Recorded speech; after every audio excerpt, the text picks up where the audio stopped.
cafe had grown quiet. Rose sat silently across from the woman who had spent the last hour listening without judgment.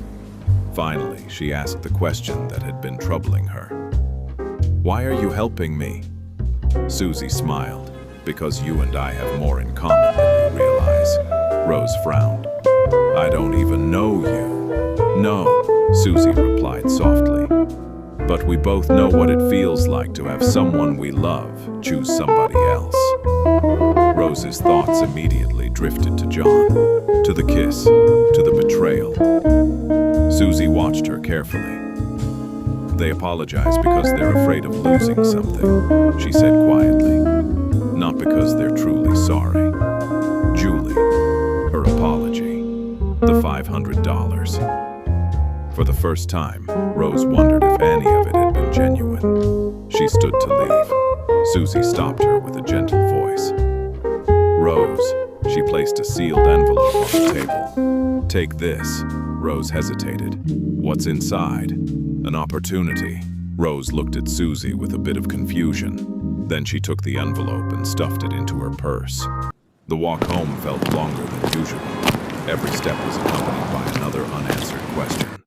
Once inside her room, Rose locked the door and opened the envelope. $10,000, a tiny electronic device, and a small note that said, "Use this camera to get some dirt on Julie." Rose stared at it for a long time, then slowly slipped it into her pocket. The next day, she waited until the house was quiet. The dining room was empty. Carefully, she hid the tiny device among the ornaments on a nearby shelf. From there, it overlooked almost the entire room. It was practically invisible. Rose stepped back, then quietly walked away. A few minutes later, she knocked gently on Julie's bedroom door. "Madam, may I speak with you?" Julie looked up and smiled faintly. Perhaps Rose had finally forgiven her. Without hesitation, she followed her to the living room. Rose stopped beside the dining table. "You made me a promise." Julie lowered her eyes. "I remember.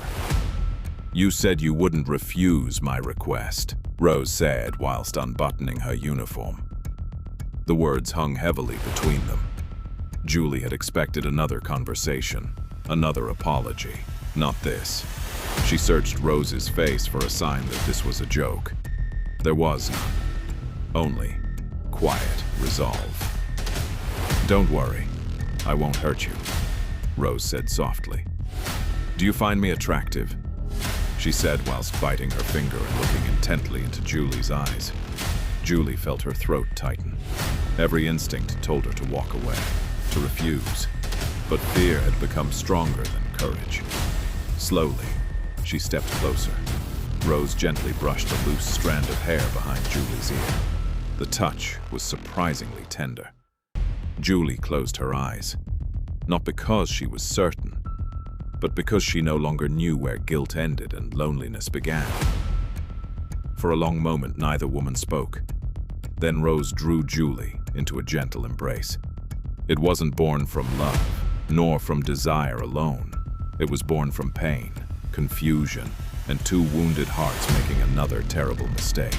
She looked into her eyes and kissed her deeply, and then sat her down on the chair as she undid her robe.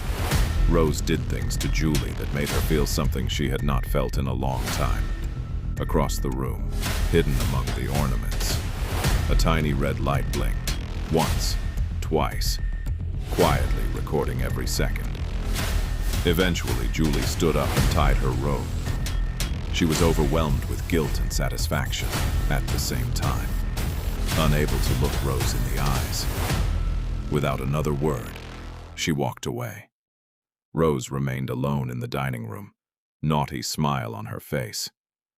Then she turned her attention to where she had hidden the camera. A tiny red light. Still blinking, she smiled. Slowly, she walked closer, her face beaming with joy. It recorded everything. The room suddenly felt colder, and somewhere across town, Susie smiled. Because unknown to Rose and Julie, Susie had been planning this for a long time.